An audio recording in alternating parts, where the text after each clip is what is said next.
Jack Parker drives his beat-up truck down a rainy highway, doing mental math about overdue bills, while his 8-year-old son's asthma medication sits like a ticking time bomb on the passenger seat. One more expense he can't afford.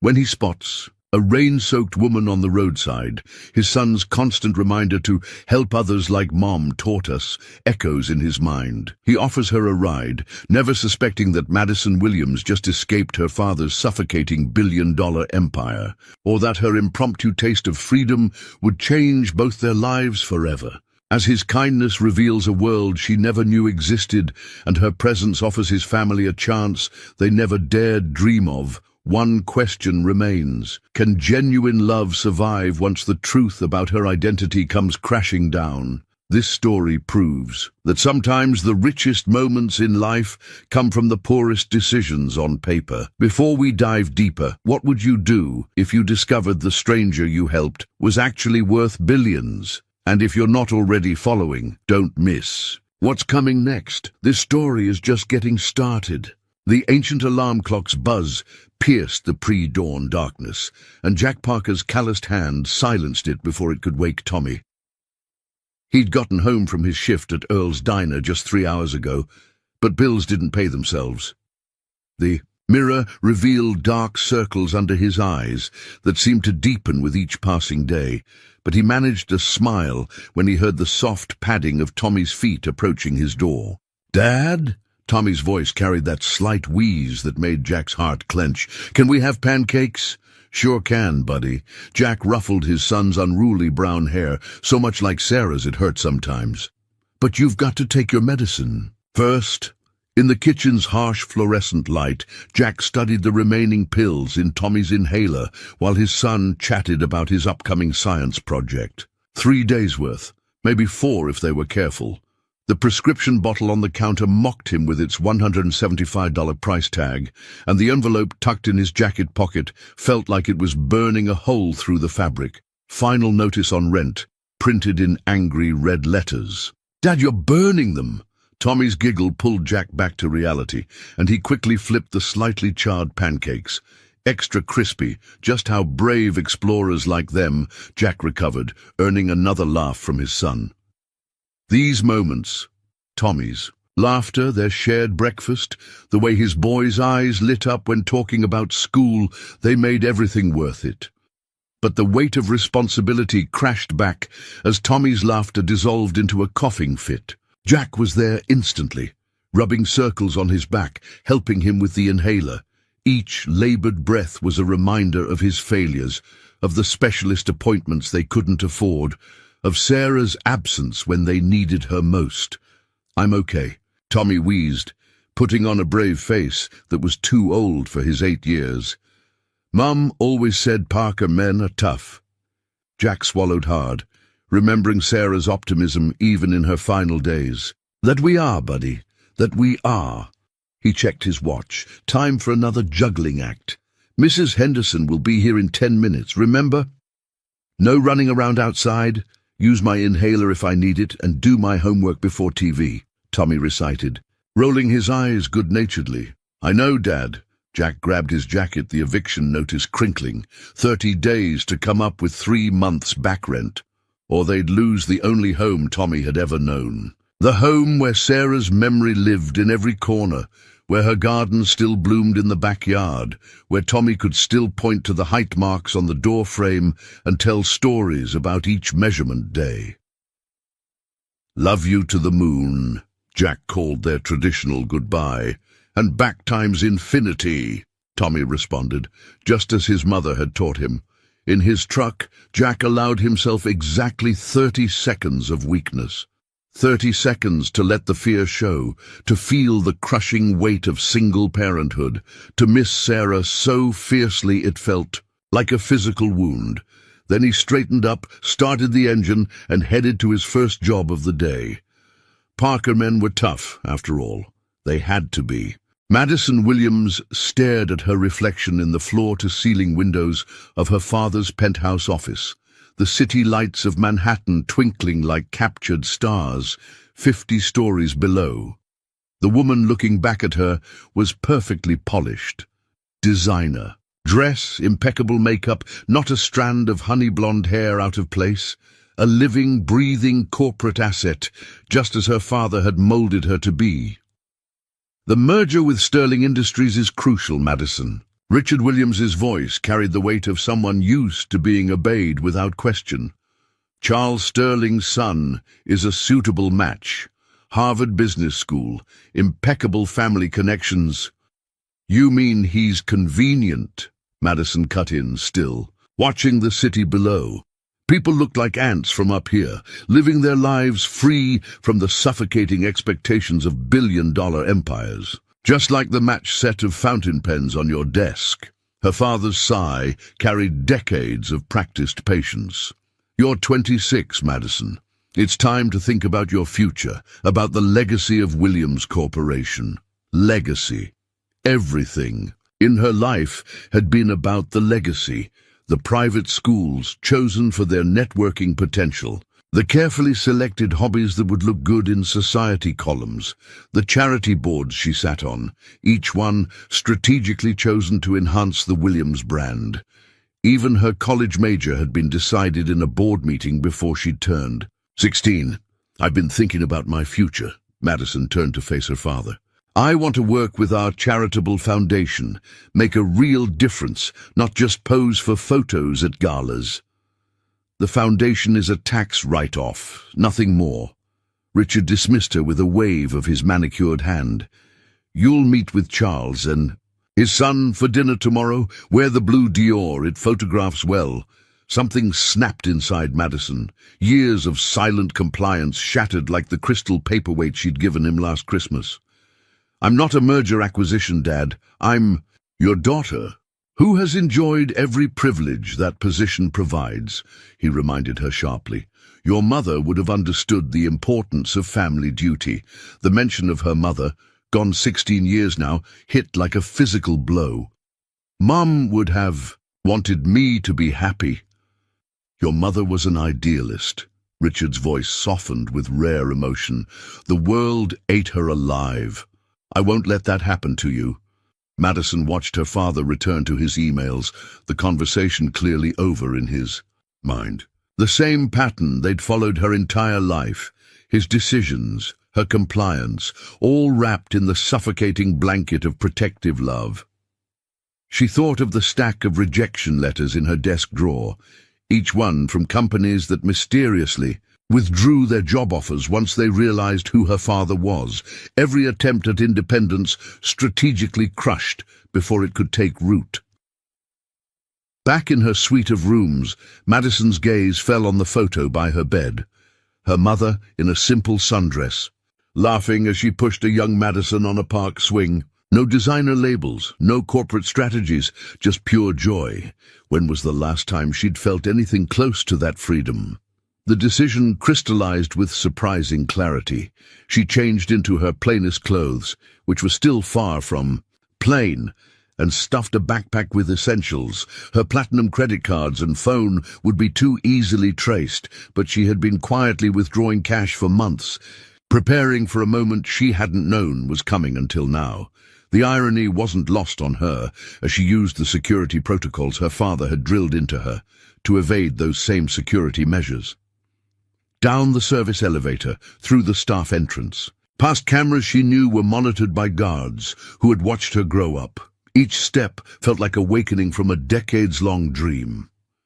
The rain hit her face as she stepped onto the street, and for the first time in her life, Madison Williams smiled.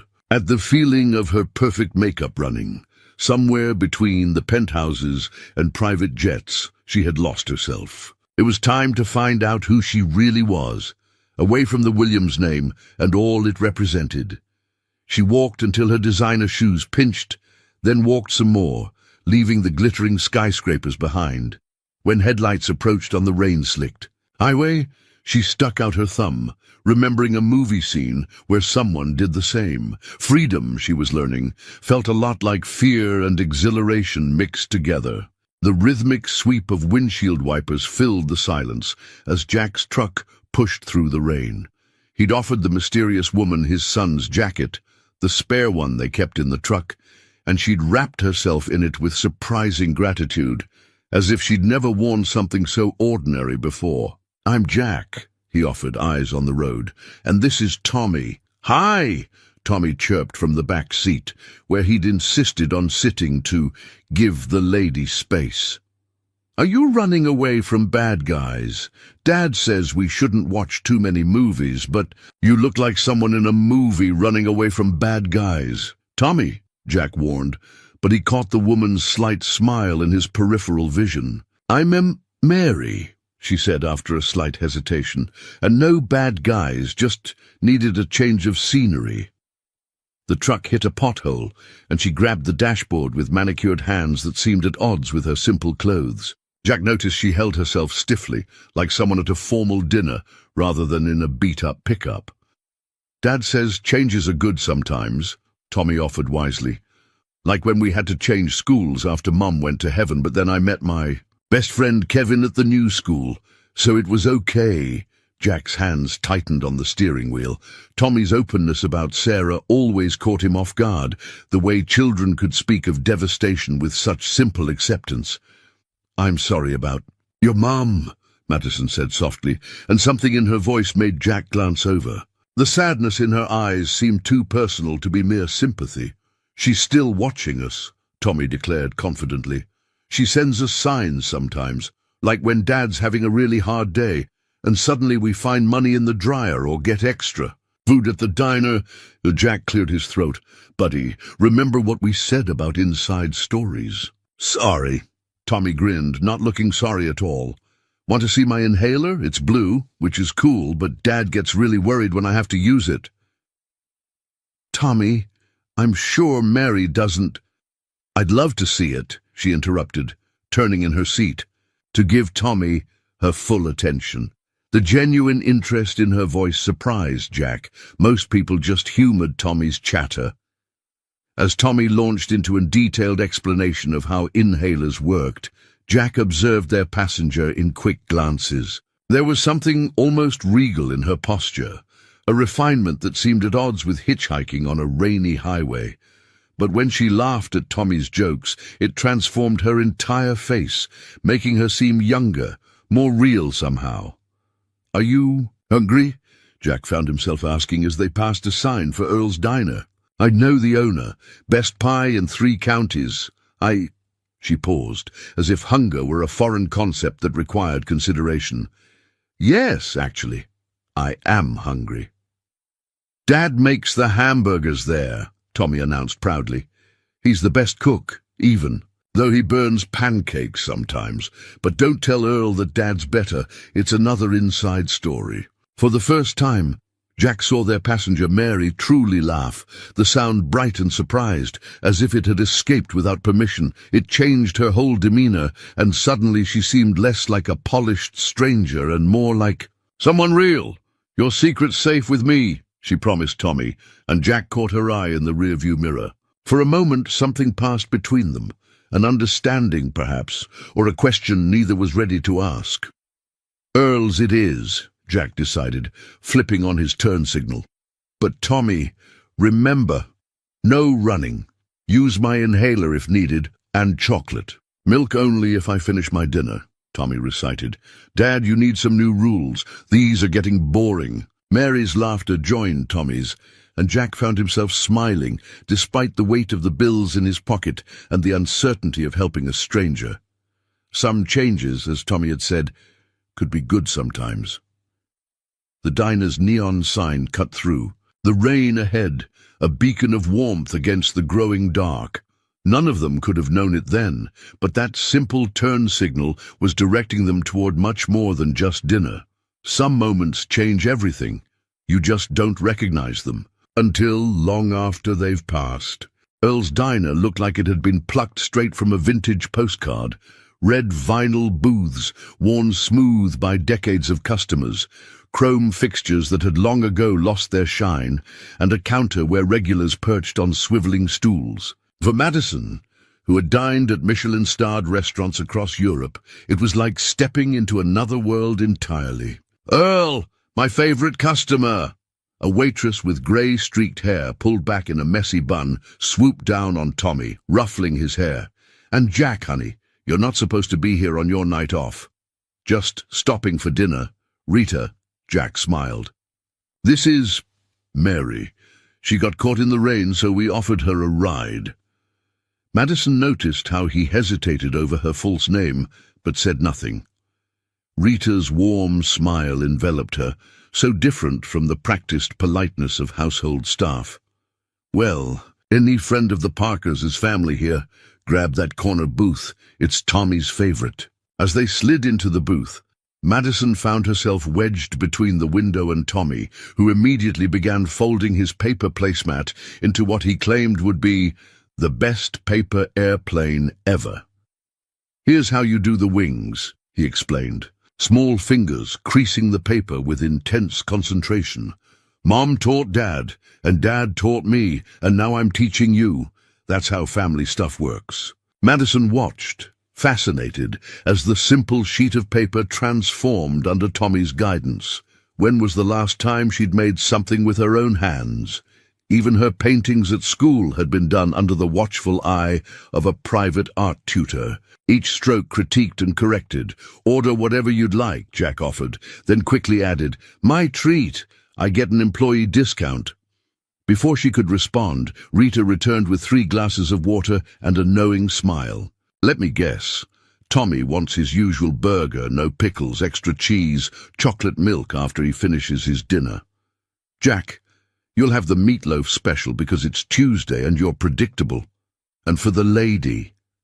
Madison stared at the laminated menu, overwhelmed by its simplicity. No wine pairings, no seasonal tasting menus, just straightforward comfort food with prices that would barely cover the tip at her usual restaurants. What would you recommend?"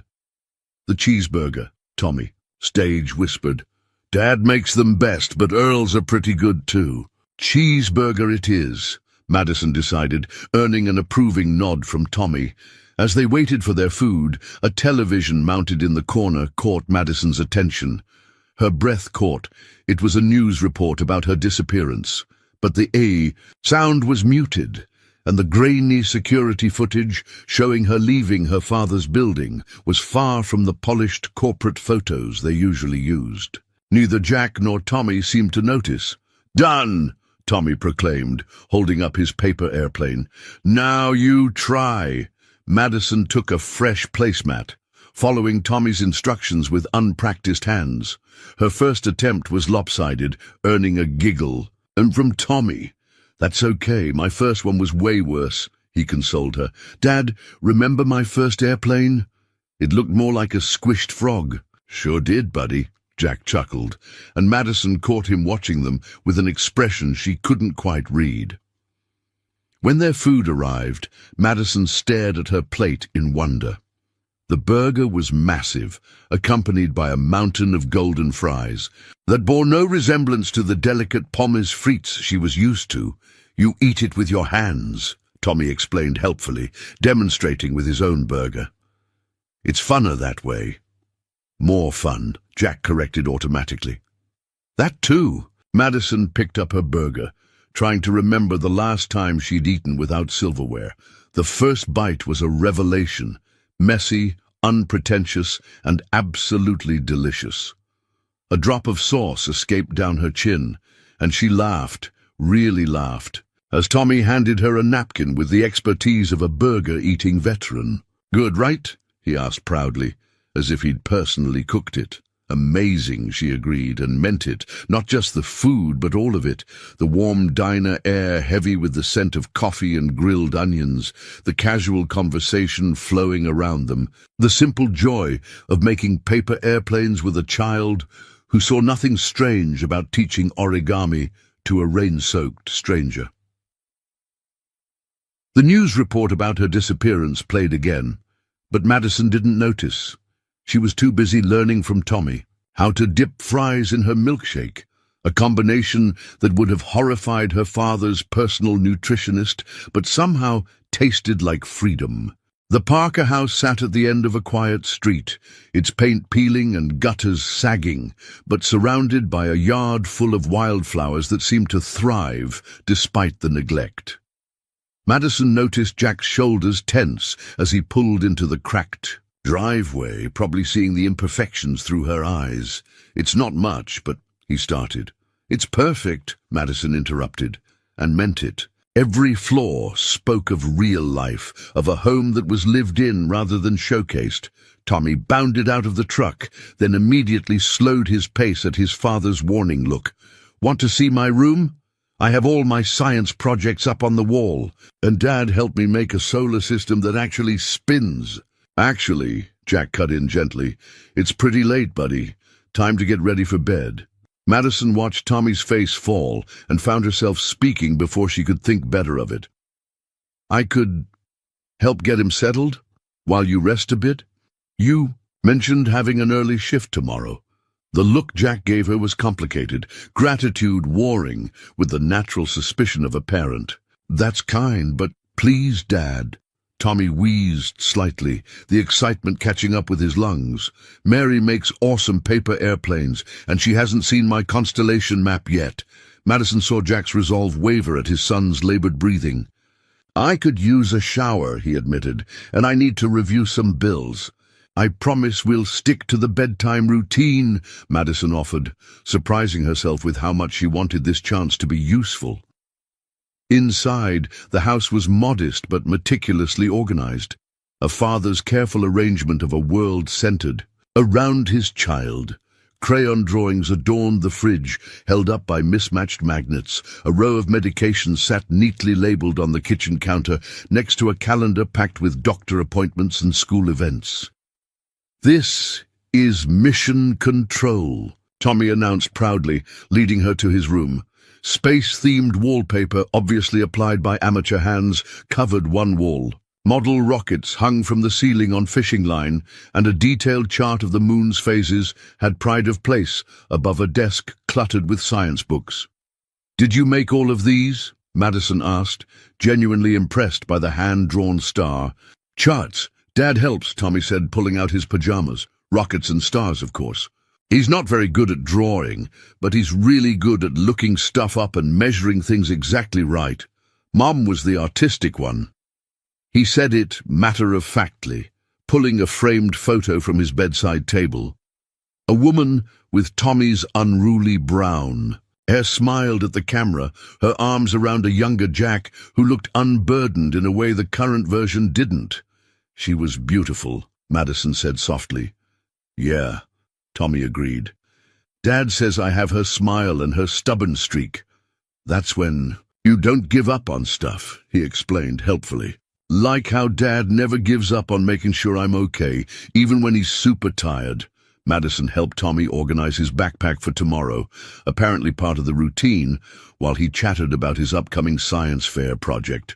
She could hear the shower running down the hall, and under that, the soft sound of Jack's voice, practicing what seemed to be a job interview speech. "Dad's trying to get a better job at the big factory," Tommy confided as she helped him with his inhaler. "But he's nervous about the interview. He doesn't know I know that part." The simple trust in his voice as he showed her how to check that. He'd taken the right dose, struck something deep in Madison's chest. When was the last time anyone had trusted her with something genuinely important, not just corporate secrets? "All set, astronaut?" she asked, using the nickname she'd heard Jack use earlier. "Almost." Tommy pulled something from under his pillow, a worn book of constellations. "Dad always reads one constellation story. It's part of the routine." Madison settled into the reading chair, surprised to find her voice steady as she began the tale of Perseus and Andromeda. She was even more surprised to realize she was enjoying herself. No performance required, no strategic networking to consider, just the simple act of reading to a child who was slowly drifting to sleep. She didn't notice Jack standing in the doorway until she finished the story. Tommy was nearly asleep, his breathing finally easy. When she looked up, the expression on Jack's face made her heart skip, gratitude mixed with something softer, more dangerous. "You're good with him," he said quietly as they left Tommy's room. He makes it easy, Madison replied, then added without thinking, I could help more, with Tommy, while you're at work or interviews. The words hung between them, both an offer and a request. Madison found herself holding her breath, suddenly desperate to be needed, to be useful in a way that had nothing to do with corporate mergers or social obligations. Jack studied her for a long moment. You're running from something, he said finally. It wasn't a question, not something bad, she assured him quickly. Just something that wasn't right for me. He nodded slowly, and Madison saw the moment. He made his decision. Tommy's usual sitter, Mrs. Henderson, has been having hip problems. It would help to have someone else available, especially with this job interview coming up. But his eyes sharpened. No more running in the rain. If you're going to be around Tommy, I need to know you'll be stable. He's lost enough already. The trust being offered felt monumental. Madison straightened her shoulders, feeling more like herself than she had in years. I promise. Days fell into a rhythm that Madison had never known existed in her world of galas and board meetings. Mornings meant helping Tommy with his inhaler and lunch packing. Afternoons were filled with homework and impromptu science experiments. And evenings brought the comfortable routine of dinner preparation before Jack returned from his endless string of shifts. She learned to do laundry through YouTube tutorials when Jack wasn't around, fighting with the ancient washing machine that seemed to have a personality of its own. Her first attempt turned all of Tommy's white school shirts pink, but his delighted declaration that he now had cosmic nebula shirts made the mistake feel less like a failure and more like an adventure. Mary. Tommy's voice drew her attention. From the dishes she was washing, another skill she'd had to master. Can you help me with my science project? Dad tried last night, but he was too tired to understand the instructions.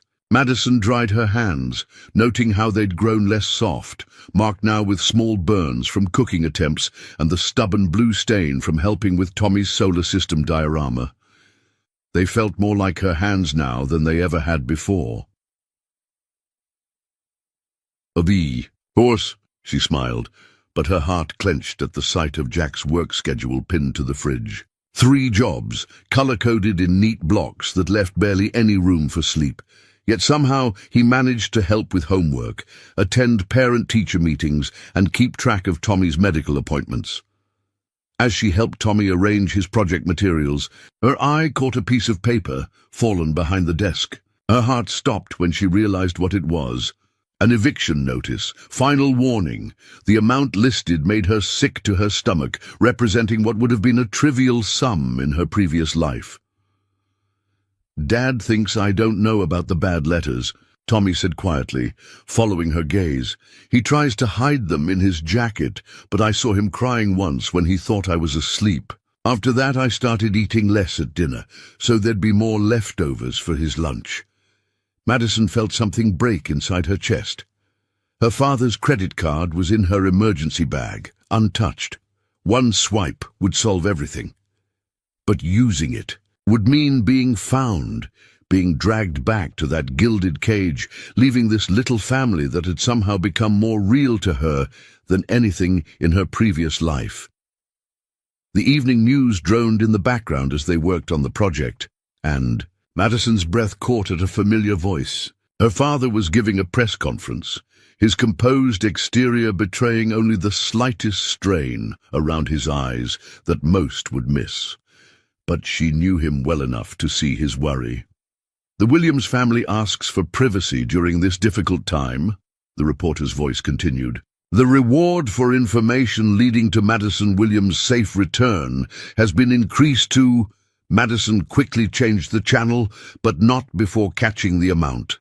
The sum was obscene, enough to pay for Tommy's medical care for life, to secure their house, to give Jack the freedom to pursue a better job without fear. The weight of her deception pressed down on her like a physical thing. Every morning, she checked her phone, switched off and buried in her bag, fighting the urge to call her father to let him know she was safe. But then she'd see Tommy's smile, or catch Jack falling asleep over bills at the kitchen table, and the words would die in her throat. "Mary!" Tommy's voice pulled her back to the present. "Are you okay? You look sad." "I'm fine, sweetheart," she managed, the endearment slipping out naturally now. "Just thinking." "About your family?" he asked with that unnervingly direct perception children sometimes have. "Dad says everyone has stuff they're not ready to talk about yet. But when you are ready, we're pretty good listeners." Madison hugged him, perhaps a bit too tightly, breathing in the scent of childhood, pencil shavings and grape juice and that weird space-themed shampoo he loved. "Thank you," she whispered, to him and to the universe that had led her to this dingy kitchen that felt more like home than any penthouse ever had. Later that night, after Tommy was asleep, she slipped the day's tips from her new waitressing job, her first real job ever, into Jack's jacket pocket. It wasn't much, nothing compared to what she could give them if she revealed her identity, but it was earned by her own hands, and somehow that made it worth more than all the billions in her trust fund. The local grocery store was hardly Whole Foods, but Madison had learned to navigate its fluorescent-lit aisles with growing confidence. She'd just found the last box of Tommy's favorite cereal when a familiar voice froze her in place. "Miss Williams? Madison Williams?" She turned slowly to find Mrs. Cooper, one of her father's board members, staring at her with growing certainty. Of all the places to run into someone from her old life, it had to be in the cereal aisle of a small-town grocery store. "I'm sorry," Madison replied, forcing her voice into a different accent than her usual cultured tones. "You must have me confused with someone else. I'm Mary Parker." Mrs. Cooper frowned, clearly doubting herself now. "Of course, I apologize. It's just... the resemblance is remarkable. You've seen the news, I'm sure." "Mary." Tommy's voice rang out as he rounded the corner, saving her from having to respond. "Dad says we can get ice cream if it's on sale and—" He broke off in a wheeze. Madison immediately dropped her basket, all thoughts of Mrs. Cooper forgotten as she knelt beside Tommy. "Inhaler," she commanded gently, already reaching for the spare they always carried. The familiar routine of helping him take his medication drew curious looks from other shoppers. "Is he all right?" Mrs. Cooper asked, concern replacing suspicion. "He will be," Madison answered, rubbing Tommy's back as his breathing slowly normalized. "Let's get you home, sweetheart." Later that evening, Jack's neighbor, Ellen, cornered Madison as she was bringing in the laundry. "It's so nice what you're doing for them," the older woman said, eyes sharp with curiosity. "Known the Parkers long?" "Not long," Madison answered carefully, folding Tommy's nebula-stained shirts. "Funny, you seem so familiar, like I've seen your face somewhere." "Mary's." "Been a blessing," Jack's voice cut in as he came around the house. "Tommy, time for homework." The moment passed, but Madison's hands shook as she finished the laundry. These close calls were becoming more frequent, and each one felt like a ticking clock counting down to inevitable discovery. That night, everything came to a head. Tommy's wheeze had gotten progressively worse through dinner, and by bedtime his breathing was labored enough to send panic through both adults. "His lips are turning blue," Madison realized with horror. Jack was already grabbing car keys. "We need the ER, now!" The drive to the hospital was tense, filled with the sound of Tommy's struggling breaths and Jack's quiet reassurances. Madison sat in the back with Tommy, helping him sit upright, fighting her own rising terror. "Insurance card," Jack muttered as they parked, patting his pockets with shaking hands. "I can't find—" "Just get him inside," Madison ordered. "I'll handle the paperwork." She watched Jack carry Tommy through the emergency room doors before pulling out her phone for the first time in weeks. One call to her father's private banker would cover any medical expense, but it would also instantly reveal her location. The choice should have been impossible, but watching Tommy's small form disappear into the hospital made it the easiest decision she'd ever made. Her finger hovered over the power button when Jack reappeared. They're taking him back now, but the admission nurse, the insurance is expired. I thought we had another month. Madison straightened her spine. Give me 5 minutes. At the admission desk, she drew herself up into the bearing that had been drilled into her since childhood. There seems to be an insurance issue with Tommy Parker, she stated in her most authoritative voice. I'm handling his admission. Ma'am, without proper insurance. Madison pulled out the emergency credit card she'd never planned to use. This should cover any treatment he needs, and I expect absolute discretion about the payment method.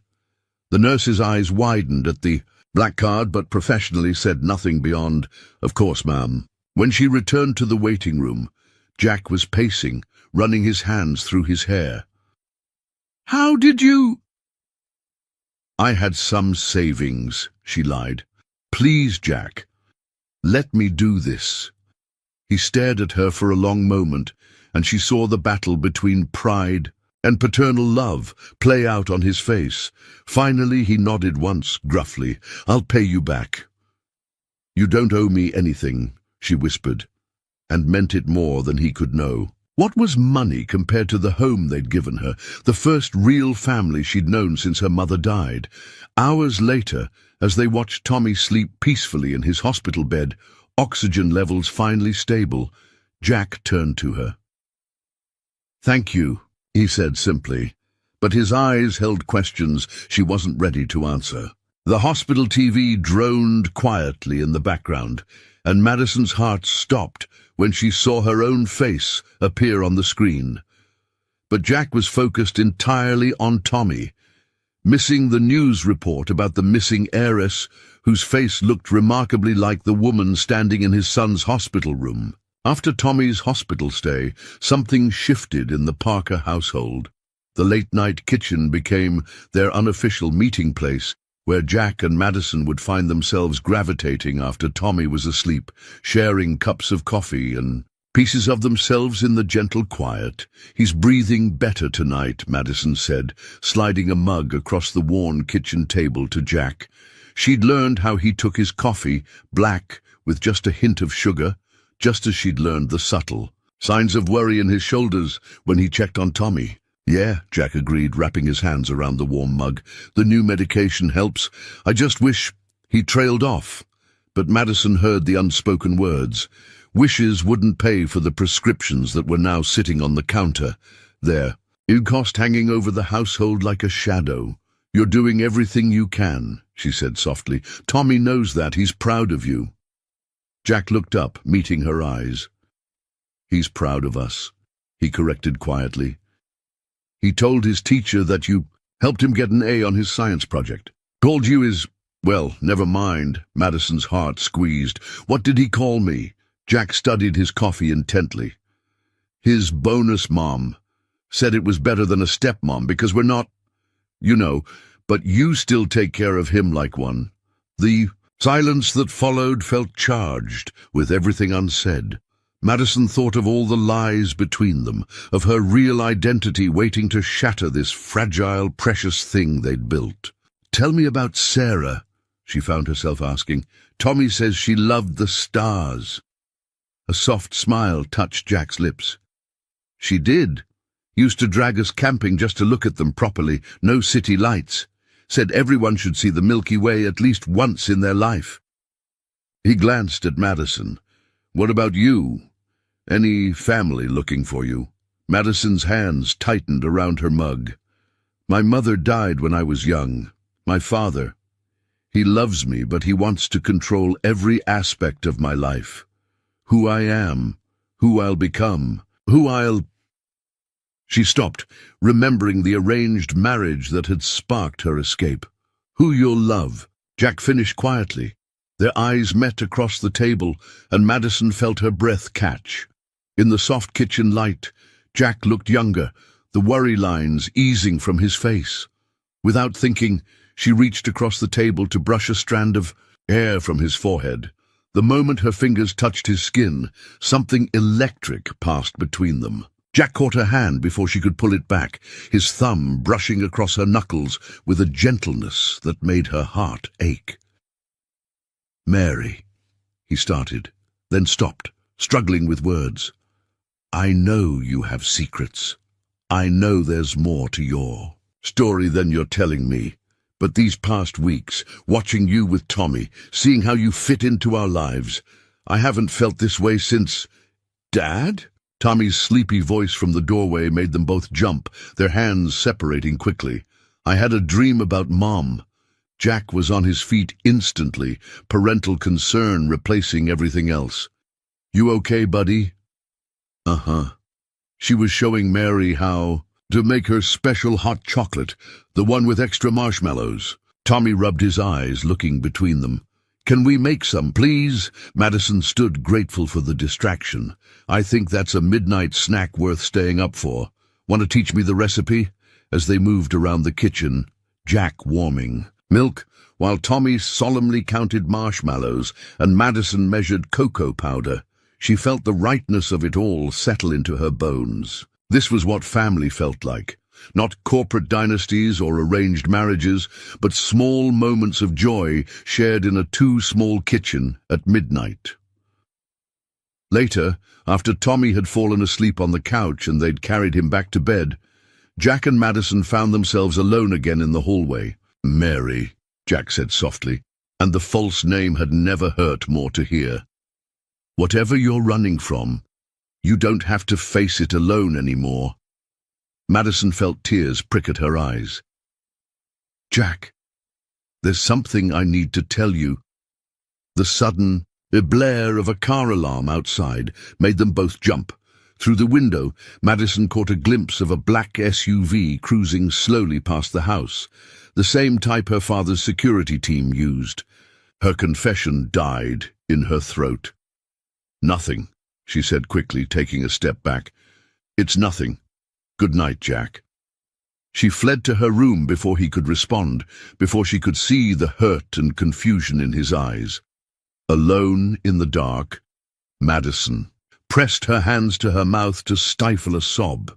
She was falling in love with a man who didn't even know her real name, and sooner or later, that truth would destroy everything. The storm hit without warning, the kind of summer tempest that turns day into night. Thunder rattled the windows of the Parker house as Madison helped Tommy gather emergency supplies, flashlights, batteries, and his backup inhaler, just in case. "Dad, we should be home by now," Tommy worried, pressing his face against the window. The diner where Jack worked was only 15 minutes away, but the rain had turned the streets into shallow rivers. As if summoned by his son's concern, they heard Jack's truck in the driveway. He burst through the door moments later, soaked to the bone. "Power's out all over town," he reported, shaking water from his hair. "Earl closed early before it got worse." A tremendous crack of thunder made them all jump, and the house plunged into darkness as the power failed. Tommy's sharp intake of breath had both adults moving instantly, Jack fishing out his phone's flashlight while Madison grabbed Tommy's hand. "Perfect timing for a blanket fort," Madison suggested, her voice deliberately light. "Remember how you said you wanted to teach me to build one?" Tommy's grip on her hand relaxed slightly. "Can we use the couch cushions?" "Of course we can, astronaut," Jack answered, already moving furniture. Best structural support in the house. They worked together by flashlight and thunder glare, transforming the living room into a cozy shelter. Jack's construction experience and Tommy's precise scientific instructions combined with Madison's creative touch to create something magical. "Now it's perfect for stargazing," Tommy declared as they lay back on pillows, his LED star projector casting constellations onto their makeshift ceiling. The storm's fury seemed distant now, transformed into background ambiance for their sanctuary. "Tell us about the stars, buddy," Jack encouraged, and Madison heard the gratitude in his voice for the distraction, for Tommy's steady breathing, for this moment of peace. Well, that's Cassiopeia, Tommy pointed. She was a queen who thought she was prettier than the gods, which was pretty silly of her. And over there is Perseus, who saved Andromeda with help from Pegasus, the flying horse. Madison watched Jack watching his son, saw the love and pride painted across his features in the soft light. When had this become her definition of beauty? Not the glittering ballrooms and designer gowns of her past, but a father and son sharing. Stories in a blanket fort while rain lashed the windows. Tommy's voice grew sleepy as he continued his astronomical tour. And that's Cygnus, the swan. Mum always said it was her favorite because it looked like it was flying home. The word home hung in the air as Tommy drifted off to sleep between them, his breathing deep and untroubled. For a long moment neither adult spoke, afraid to break the spell of this peaceful moment. You know, Jack finally whispered, sometimes when he looks at you I see Sarah in his eyes. That same way of finding magic in ordinary things. Madison's heart clenched. Jack, I know. You have your secrets, your past, but Mary... He reached across Tommy's sleeping form, his fingers brushing her cheek. When I'm with you, I feel like I'm finding magic in ordinary things too. The storm chose that moment to unleash its loudest, thunderclap yet, and Tommy stirred between them. Mom, he mumbled, still half asleep, you came back. Madison felt tears spring to her eyes as Tommy snuggled closer to her, his small hand finding hers in the dark. She looked at Jack helplessly, expecting to see pain at this confusion, this replacement. Instead, his eyes held understanding, and something deeper that made her breath catch. Slowly, carefully, he shifted closer, maintaining the protective circle around Tommy while bringing himself near enough that Madison could feel the warmth of him, smell the lingering rain on his skin. Maybe, he whispered so softly she almost missed it, some people come into our lives not to replace what we've lost, but to help us find what we still need. Madison couldn't speak past the lump in her throat. Instead, she found Jack's free hand in the dark, twining their fingers together. They lay there, connected by Tommy's peaceful sleep between them, as the storm raged and died outside. In that moment, Madison almost convinced herself that this could last, this family, this love, this belonging. But as Tommy shifted in his sleep, his movement dislodged her phone from her pocket. It skittered across the blankets, its screen flickering to life for just a second, long enough for Jack to see the missed call notification. Dad, 36 missed calls. Long enough for him to see the name at the top of the screen, Madison Williams. Jack's hand withdrew from Madison's as if burned, his eyes fixed on the phone's now dark screen. The only sound was Tommy's peaceful breathing and the fading rumble of thunder outside. Jack, Madison whispered, her voice trembling. I can explain. Not here, he cut her off, gesturing to Tommy. His voice was controlled, but she could see the storm brewing in his eyes. Kitchen. Now. Before either could move, headlights swept across the window, followed by the distinct crunch of multiple vehicles. On gravel, Madison's blood ran cold. She recognized the sound of her father's security convoy. They're here, she breathed, panic rising in her throat. Jack, please, you can hate me later, but right now we need to... Mr. Parker. A sharp knock at the door interrupted her. This is Detective Morrison. We need to speak with you regarding... A missing person. Jack stood, his movement disturbing Tommy, who blinked awake. Dad, what's going on? Nothing, buddy, Jack managed, but his voice had an edge Tommy had never heard before. Stay in the fort, okay? Madison watched Jack walk to the door, her world crumbling with each step. Through the window, she could see the flashing lights of police cars mixing with the unmarked black SUVs she'd dreaded for weeks. Local news vans were already pulling up. Of course they'd want to capture the missing heiress story. Sir? She heard the detective say as Jack opened the door. We have reason to believe Madison Williams is in your home. Her father is very concerned about her safety. Tommy sat up, confused. Mary, why are there police cars? Madison pulled him close, possibly for the last time. Tommy, I need you to know something. Everything I felt for you and your dad, it was all real. That's the most important thing to remember, okay? Miss Williams, a familiar voice called from the doorway. Harrison, her father's head of security, stepped into view. Your father's been very worried. Mary? Tommy's voice cracked as he looked between them. What are they calling you that? Jack stood rigid in the doorway, his back to the room. Madison could see the tension in every line of his body as he listened to the detective explain the situation, how the billionaire's daughter had run away, how she'd been hiding in his home, how her father had offered a reward that could change their lives. The money, Madison said suddenly, desperately. Jack, the hospital bills, Tommy's medication, that's why I couldn't tell you. I knew you'd never accept help if you knew who I was. He turned then, and the betrayal in his eyes hit her like a physical blow. You're right. I wouldn't have. Because I've spent Tommy's entire life teaching him that honesty matters more than money. That character is worth more than comfort. His laugh was bitter. Guess I'm the fool who fell for his own lessons. Daddy. Tommy's voice was small, frightened. His breathing was starting to wheeze. The sound snapped both adults back to what mattered most. Jack moved instantly, reaching for Tommy's inhaler, while Madison rubbed his back. Their practiced teamwork automatic even now. Mr. Parker, Harrison said quietly, if you step aside, we can resolve this situation quickly. Mr. Williams is prepared to be generous. In exchange for discretion, Madison saw the muscle jump in Jack's jaw. Tommy, he said carefully, go to your room, buddy. Take your inhaler. But Dad, now, son.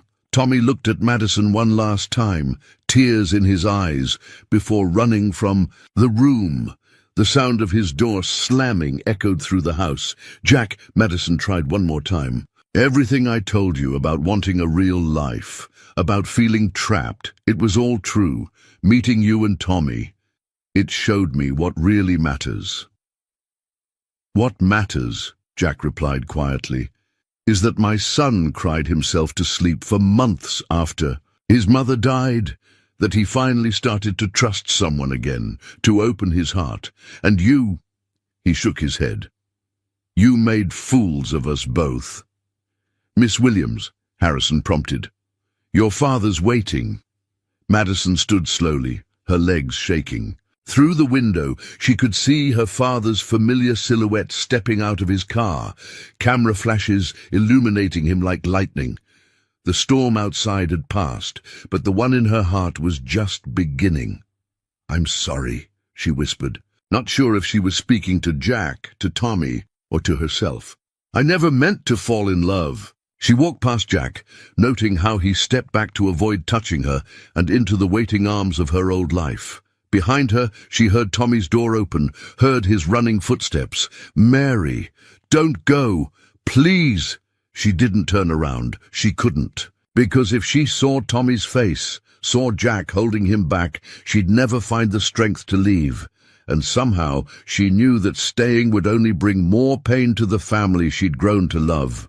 Madison spent 3 days in her old penthouse suite, surrounded by luxury that now felt suffocating. Her father had arranged a press conference where she dutifully explained her adventure as a soul-searching journey, carefully crafted to protect both the Williams' reputation and the Parkers' privacy. But her thoughts remained in that small house with its blanket forts and paper airplanes. The call came at 2 a.m. Madison.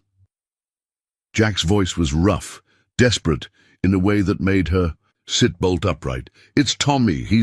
They're taking him to St. Mary's. His breathing.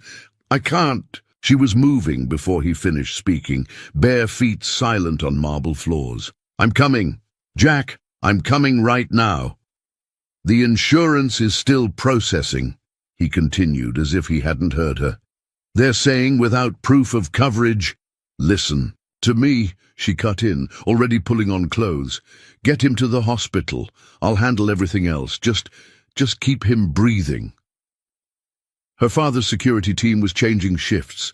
She knew the schedule by heart now. It took less than 2 minutes to slip past them, muscle memory from her first escape guiding her to the service elevator. This time, though, she took her phone, her credit cards, her ID, no more hiding. The hospital was 30 minutes away by cab. She made it in 15, throwing enough cash at the driver to cover any potential tickets. The emergency room was chaos. A car accident had brought in multiple trauma patients, leaving the staff stretched thin. She found Jack pacing in a crowded waiting room, looking like he'd aged years in days. Tommy's wheezing was audible from across the room. Insurance verification required before, a harried nurse was saying. Madison stepped forward, channeling every ounce of her father's boardroom authority. I'm Madison Williams. Yes, that Madison. Williams, this child needs treatment now. The nurse's eyes widened with recognition. The press conference had been on every channel. Miss Williams, call my father's office if you need verification, but this child gets treated now. She pulled out her black card. I'll cover any and all expenses. Things moved quickly after that. Tommy was rushed into treatment, an army of medical professionals descending with nebulizers and medication. Madison watched through the treatment room window as his desperate gasps for air gradually eased. You didn't have to come. Jack's voice was quiet beside her. Yes, I did. She kept her eyes on Tommy. I love him. That wasn't a lie. And the rest. My name, my background. Yes, I lied about those. But everything else. She finally turned to face him. How I felt doing Tommy's science projects, having dinner with you both, building that ridiculous blanket fort. That was the most honest I've ever been in my life. A doctor approached before. Jack could respond. Mr. Parker, we'd like to keep Tommy overnight for observation. His oxygen levels are still lower than we'd like. Of course, whatever he needs. Jack started, then hesitated. It's covered, Madison said firmly. All of it. And before you argue about pride or independence or teaching Tommy about honest work, this isn't about money. This is about me refusing to let someone I love suffer when I can help. Ms. Williams, the doctor interjected carefully, given Tommy's history and these recent severe attacks, I'd strongly recommend seeing a specialist. There's a new treatment protocol that could... Book it, Madison said immediately. Whatever he needs. You can't just... Jack started. Yes, I can. She turned to face him fully. You can hate me. You can never forgive me for lying. But don't punish Tommy by refusing help that could let him run and play and breathe like other kids. Please, Jack. Tommy stirred in the hospital bed, his eyes fluttering open. Mary, he called weakly. Madison looked at Jack, asking permission with her eyes. After an eternal moment, he nodded once. She was at Tommy's side in an instant, taking his small hand. I'm here, astronaut. I'm here. You came back, he whispered, managing a weak smile. Dad said, when people really love you, they always come back. Madison felt tears spill down her cheeks as she looked up at Jack, who stood in the doorway with an unreadable expression. Sometimes, she said softly, they never really leave at all. The hospital corridor at 3 a.m. was eerily quiet, broken only by the soft beeping of monitors from Tommy's room. Madison sat in an uncomfortable plastic chair, watching his chest rise and fall in peaceful sleep, when she sensed Jack's presence. Behind her, we need to talk, he said quietly. Not here. She followed him to the hospital's empty cafeteria, the fluorescent lights harsh against their exhausted faces. Richard Williams stood as they entered, and Madison felt her spine stiffen. Daddy, please, not now. On the contrary, her father's voice was clipped. This is exactly the time, while you're remembering exactly what your adventure has cost. This family cost. Madison's laugh was bitter. What it cost was showing me what a real family looks like, one that isn't measured in stock options and merger deals. A real family? Richard gestured toward Jack. You mean the man you deceived? The child you let believe you were someone else? Tell me, Madison, how is that more real than anything I've given you? Because they loved me for who I am, not what I'm worth. The words echoed in the empty cafeteria. They didn't even know who. You are. Jack's quiet voice cut through her defense like a knife. Madison turned to him, desperate to explain. Jack, please. Yes, I lied about my name, about my background, but everything else, every moment with Tommy, every late-night conversation with you, every feeling, that was real. Was it? Jack ran a hand through his hair, exhaustion and hurt warring in his expression. Because from where I'm standing, you played house with us, got to experience how the other half lives, like some kind of social experiment. Then you paid for Tommy's medical care to, what, ease your conscience? That's not fair, Madison whispered. Fair? Jack's control finally broke. Fair would have been telling me the truth from the beginning. Fair would have been not letting my son fall in love with someone who was just passing through. Fair would have been... Enough. Richard's commanding tone silenced them both.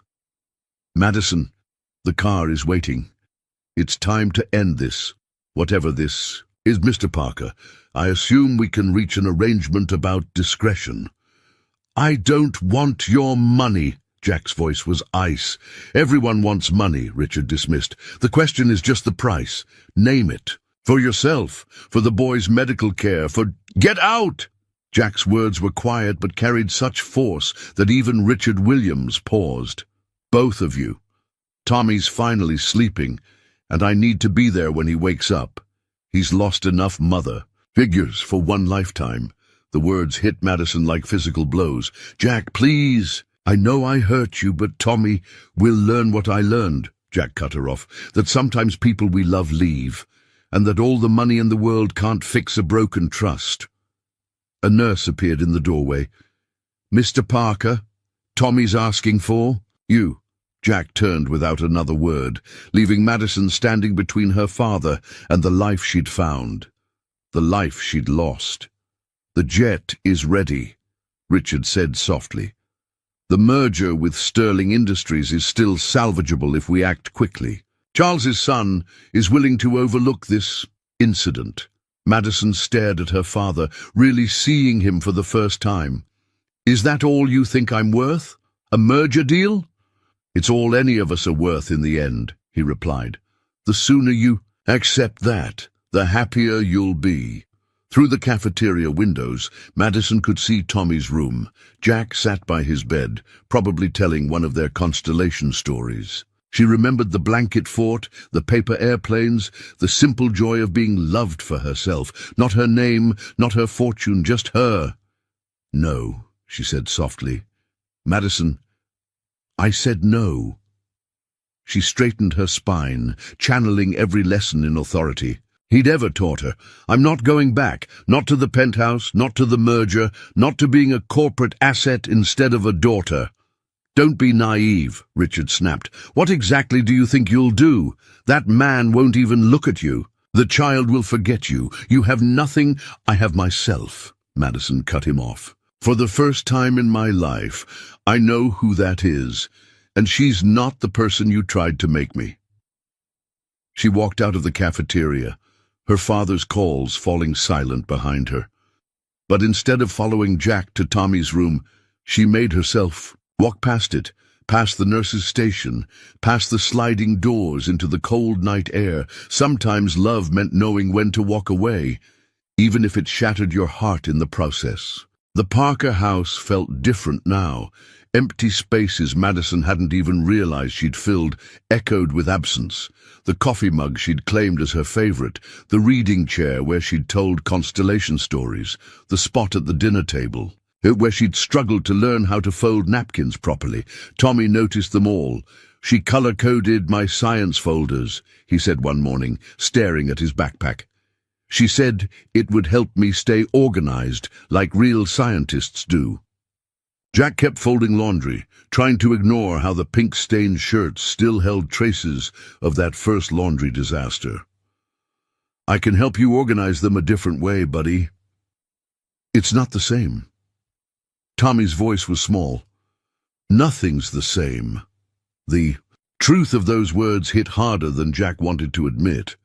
He'd gotten used to having a partner again, someone to share Tommy's victories and worries with, someone who understood that macaroni art was museum-worthy and that monster checks were a crucial bedtime ritual. The envelope that arrived a week after Madison left nearly broke him. Inside was a cashier's check that would cover their rent for a year, along with a letter authorizing complete coverage of Tommy's medical expenses at any facility they chose. No strings attached, no publicity, no mention of Madison at all. Just help they desperately needed from an anonymous donor, his pride warred with his love for his son. In the end, Tommy's breathing won out over his ego. Across town, in her newly rented apartment, modest by William's standards, but still more luxurious than she needed, Madison was discovering that independence felt a lot like loneliness. "The board is concerned," her father's voice crackled through her phone. "Your trust fund is mine," she interrupted, watching rain trail down her window.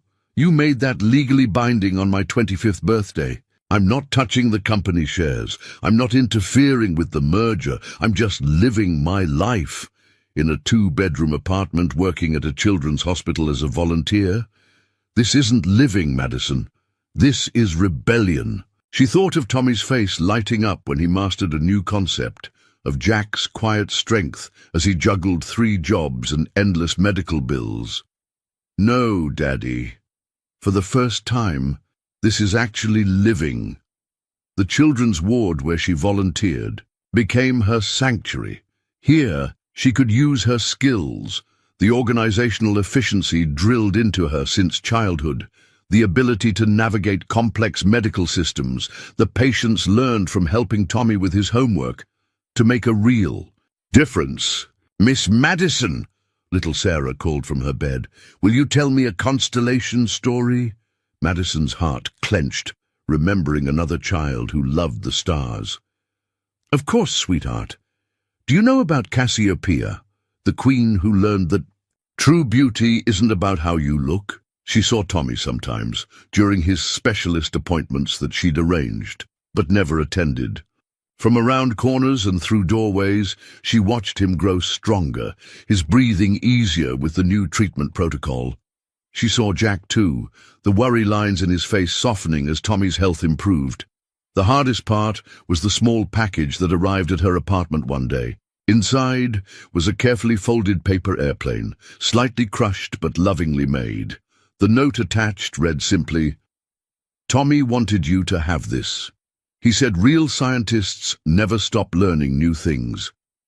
That night, Madison sat in her empty apartment, holding the paper airplane and finally letting herself cry for everything she'd gained and lost. Her phone lit up with another call from her father, probably about the merger she'd derailed by refusing to marry Charles Sterling's son. Instead of answering, she opened her laptop and began typing, "Dear Tommy, real scientists also never stop asking questions, like can love be measured in moments instead of months? Can a family be built on truth, even if it started with a lie? Can someone find themselves by pretending to be someone else? I'm still looking for the answers. But I wanted you to know that the most real thing in my life was being your Mary." She never sent the letter. Some things she was learning had to remain in the heart rather than on paper. But she kept the airplane on her windowsill, a reminder that sometimes the richest moments in life come disguised as ordinary ones, like teaching a child to fold paper into wings, or falling in love over late-night coffee in a worn-out kitchen, or learning that home isn't always where you're born, but where you find yourself. The revelation came to Jack in the most ordinary of moments. He was watching Tommy demonstrate his science fair project, a working model of the respiratory system that had won first place, when his son's words stopped him cold. And see, Dad, the airways get smaller here, just like mine do during an attack. But Mary taught me that understanding how something works helps make it less scary. Now, when I feel an attack coming, I just picture this model and remember I can control it. Jack stared at his son, really seeing him for the first time in weeks. Tommy's breathing was stronger, his confidence higher. The dark circles that had haunted Jack's own reflection were fading, the crushing weight of medical bills lifted by that anonymous donation he knew wasn't really anonymous at all. Across town, Madison sat in a board meeting at the Children's Hospital, where she volunteered. The director was discussing budget cuts to the respiratory therapy program. Unfortunately, without additional funding, "I'll fund it," Madison heard herself say. The board members turned to stare at her, the mysterious Ms. Williams who worked for free and never talked about her past, the entire program. The director asked carefully. Yes, Madison sat straighter. But with conditions. The program needs to be accessible to all families regardless of insurance status. And I want to establish a support system for single parents managing chronic conditions. Later that evening, Richard Williams watched his daughter present her proposal for restructuring the Williams Foundation's charitable giving. Gone were the splashy galas and photo ops, replaced by targeted programs addressing real needs she'd witnessed firsthand. "You've changed," he said quietly, after the other board members left. "I grew up," Madison corrected. "There's a difference. Because of that mechanic and his son? Because they showed me what real value looks like." Madison met her father's eyes. "It's not about net worth, Dad. It's about being worth something to others." Richard was silent for a long moment, studying the daughter he'd tried so hard to protect and control. "Your mother would be proud," he finally said. "She always said I focused too much on building an empire and not enough on building a life." The words hung between them, decades of misunderstanding finally starting to crack. At Earl's Diner, Tommy tugged on Jack's sleeve during their weekly dinner out. "Dad, remember when Mom used to say that sometimes the bravest thing is admitting you were wrong?" Jack set down his coffee. "Yeah, buddy, I remember." "Well," Tommy fidgeted with his napkin, folded exactly the way Madison had taught him. "Maybe sometimes the smartest thing is admitting when someone else was right, even if they didn't do everything right." Out of the mouths of babes, Jack thought, remembering all the times he'd preached forgiveness and understanding to his son.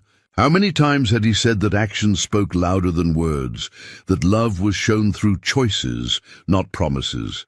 Madison's choices since leaving spoke volumes. No attempts to publicize her help, no leverage of Tommy's story for corporate PR, just quiet support and a steady dismantling of every barrier to his care. The TV over the diner counter caught his attention. Madison was announcing a new Williams Foundation initiative focused on pediatric respiratory care. She looked different now, somehow both more polished and more real than the woman who'd folded paper airplanes in his kitchen. Her words about accessibility and family support hit close. To home. "She's still helping kids breathe better," Tommy observed, "just like she helped me." Jack watched his son, healthy, happy and wise beyond his years, and felt something shift in his chest. Maybe, he realized, love wasn't about perfect honesty from the start. Maybe it was about becoming honest, about growing into the person, worthy of the love you'd found. "Hey, Dad?" Tommy's voice pulled him back to the present. "Did you know that stars have to explode before they can turn into something new? Mary told me that once. She said sometimes beautiful things have to break apart before they can become what they're meant to be."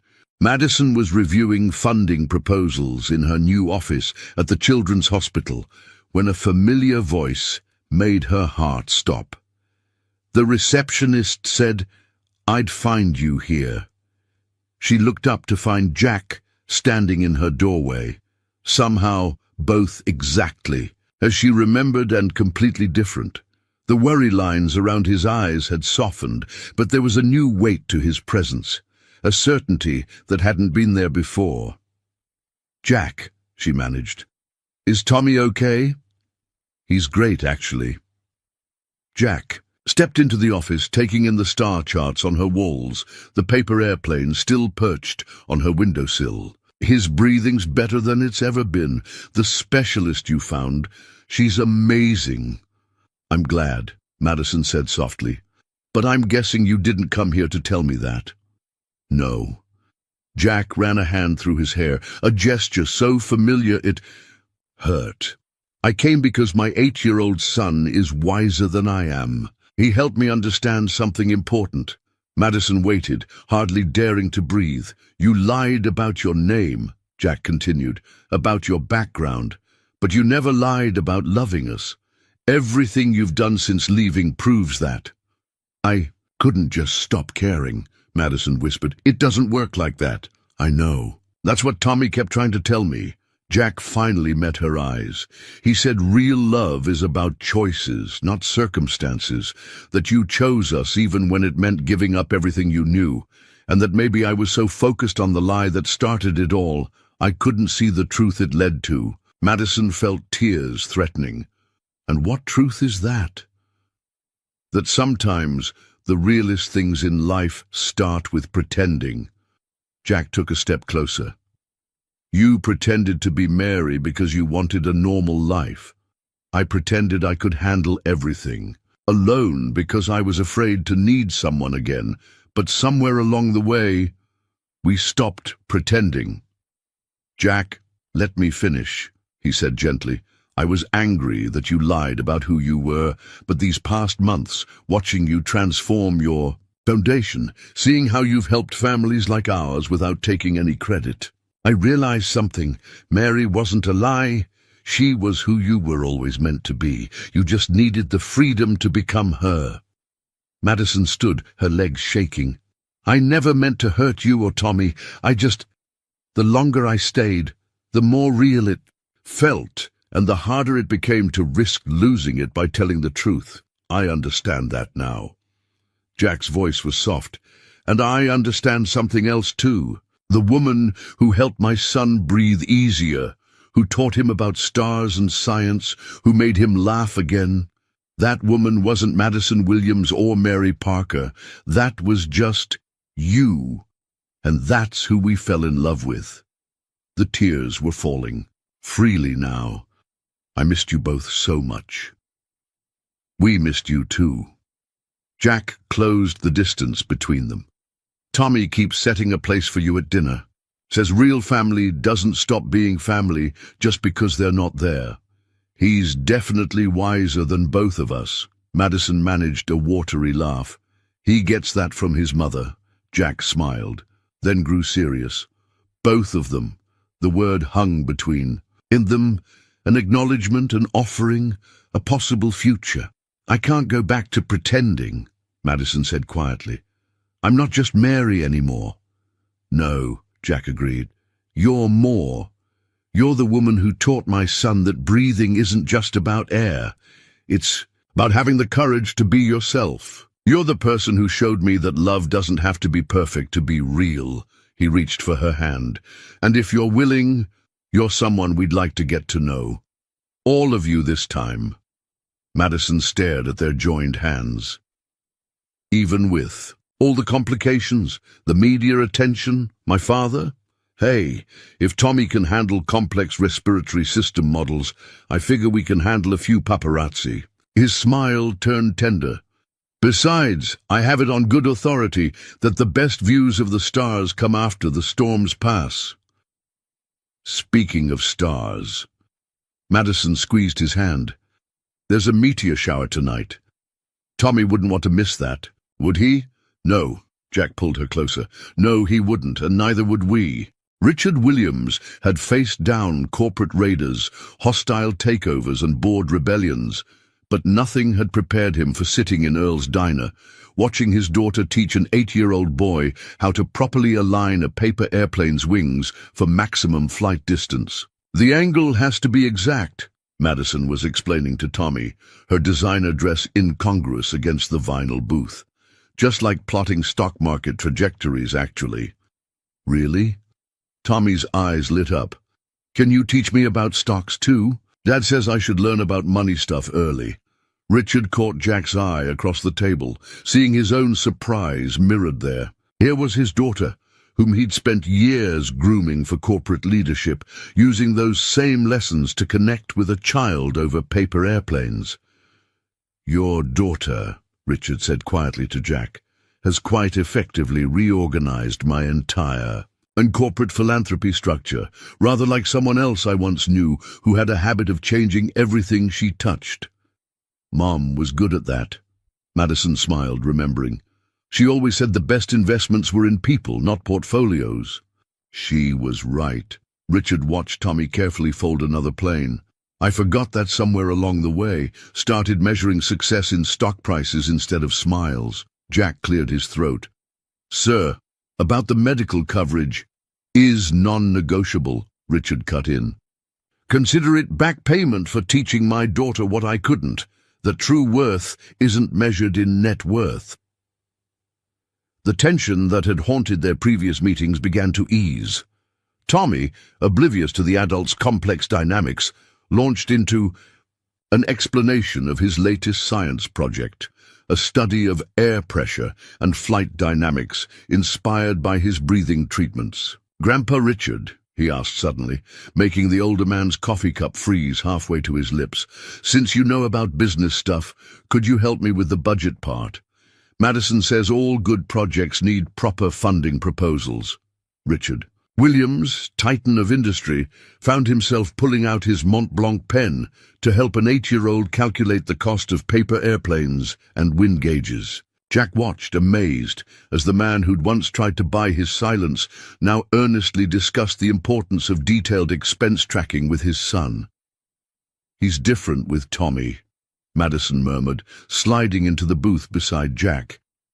More like the father I remember from before Mom died. When he still knew how to play. Tommy has that effect on people, Jack smiled, makes them remember what matters. The diner's bell chimed as Rita brought their orders. Cheeseburgers all around, even for Richard Williams in his 3-piece suit. She didn't bat an eye at the unusual group.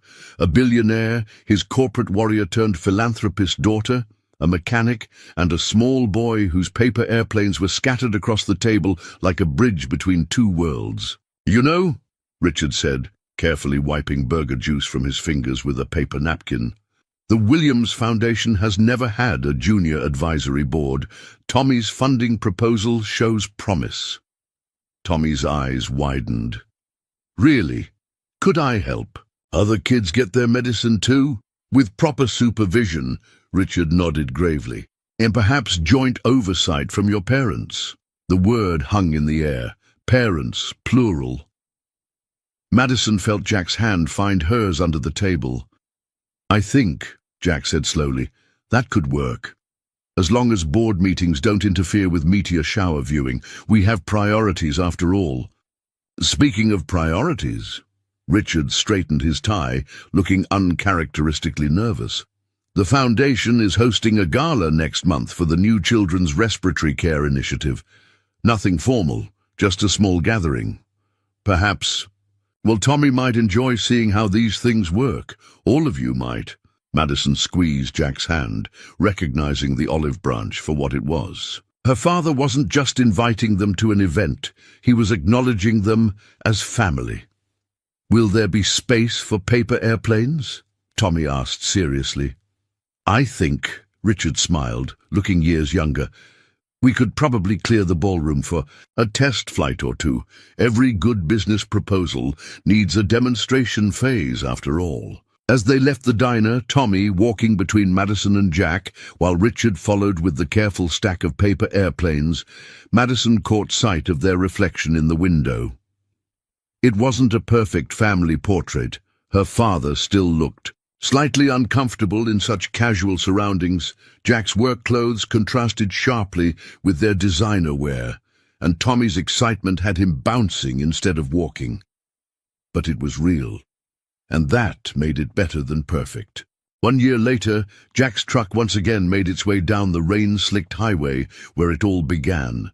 This time, though, Madison sat beside him openly, her engagement ring catching the light from passing cars. In the back seat, Tommy was explaining constellations to his grandfather, Richard Williams, looking more comfortable in casual clothes than anyone would have thought possible.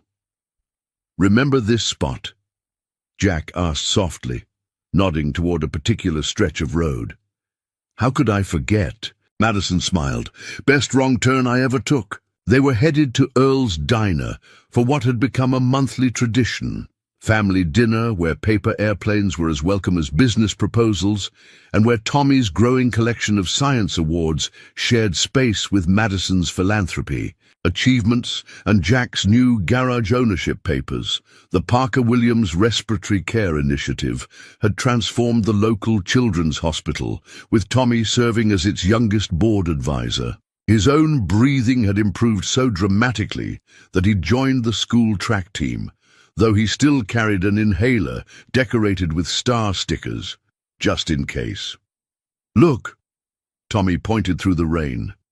"The diner's sign is still broken in. The same place. Some things never change, right?" But some things did change, Madison thought, watching her father help Tommy out of the truck with the easy comfort of practice. Richard Williams now knew how to fold paper airplanes, could quote constellation myths, and had recently been spotted eating diner food without a fork. Inside, Rita greeted them with the same warmth she'd shown when Madison was just Mary, proving that some kinds of love don't care about last names or bank accounts. "To our usual spot?" she asked, already leading them to the corner booth. "Actually," Madison said, "could we sit by the window? Where we had our first meal here." As they settled in, Tommy pulled out his latest creation, a paper airplane designed with computer modeling software Richard had taught him to use. "Mom, Dad, watch this one. Grandpa helped me calculate the aerodynamics." The word Mom no longer brought tears to Madison's eyes, though it still filled her heart each time. Jack squeezed her hand under the table, both of them remembering the journey that had brought them here. "Speaking of calculations," Richard cleared his throat, "Tommy's education fund projections are complete. I've taken the liberty of including both undergraduate and graduate programs in aerospace engineering." "Dad," Madison interrupted gently, "he's 9. Maybe we let him decide his own flight path." Richard looked sheepish, then chuckled. "Your mother would have said the same thing. She always did know best." "Both of them did," Tommy said matter-of-factly, launching his airplane across the diner. "My first mom taught Dad about love, and my second mom taught him about forgiveness. That's what he told me." Jack pulled Tommy close, ruffling his hair. "When did you get so smart, buddy?" "Probably around the same time you got smart enough to propose," Tommy grinned, "even if it took you forever." The proposal had been simple. No elaborate gestures or expensive settings. Just a quiet moment in their blanket fort during a power outage, stars projected on the ceiling, paper airplanes scattered around them. The kind of perfect ordinary moment that had brought them together in the first place. Madison watched her family, all of them, the ones she was born to and the ones she'd chosen, and felt a completeness she'd never known possible. Her father was showing Tommy how to adjust his airplane design on a tablet worth more than the diner's monthly revenue, while Jack added his practical knowledge about wind resistance from his years of automotive work. 3 different worlds, blending into something new and wonderful. "Hey," Jack said softly, drawing her attention, "where'd you go just now?" "I was thinking about that night in the rain," she replied.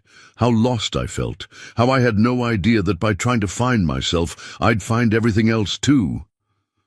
"Pretty lucky wrong turn," he smiled. "No." Madison shook her head, watching Tommy launch. Another airplane that soared perfectly across the diner, drawing applause from other customers. "Not luck. Some things are just meant to be, even if they take a winding road to get there."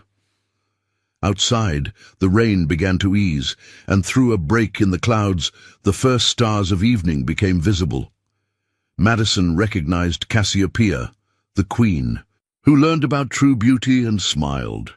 Some stories do have happy endings, she thought, not because they're perfect, but because they're perfectly right. Ready to head home? Jack asked as Tommy gathered his planes and Richard paid the bill. There, ongoing friendly battle over who would treat each time. Home. Not the penthouse or the mansion, but the modest house with its garden full of wildflowers and its walls full of memories. The home where two kinds of love stories had bloomed. Sarah's and Jack's first chapter, and now their own continuing. Story.